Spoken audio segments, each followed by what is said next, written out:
A few more details today about how it plans to change the environmental review process. Ottawa will do fewer reviews just for the biggest projects and leave the smaller ones to the provinces. The government will also limit who can take part in public reviews and voice a concern. Chris Brown has more. We must seize the moment.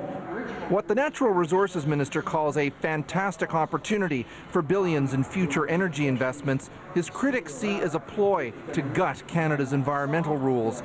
That was the dynamic today as he announced details of Ottawa's new Keep It Simple approach to energy megaprojects. One project, one review in a clearly defined period. Ottawa will hand off responsibility for most assessments to the provinces to avoid overlap.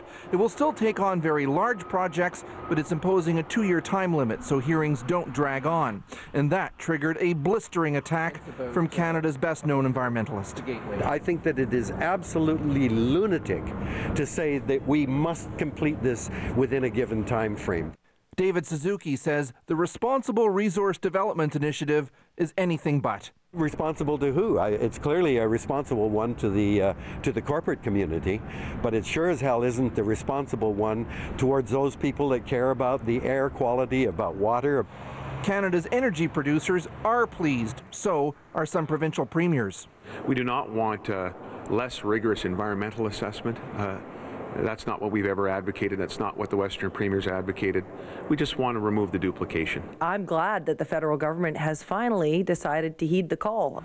But there's a lot Joe Oliver did not reveal today. We know these rules will apply to Enbridge's controversial Northern Gateway, but exactly how remains unclear. The one clue from his staff was that only those with a direct interest may be allowed to take part in the hearings, but no one defined that. The Enbridge pipeline has an impact on everybody in BC. And if you have a spill on our coast, that affects everybody. It was the minister himself who famously suggested that so-called radical environmental groups are part of the problem with the assessment process. So their concern now is that these new rules will keep them on the sidelines. The answers may only come in the fine print when the legislation is tabled in Parliament. Chris Brown, CBC News, Vancouver.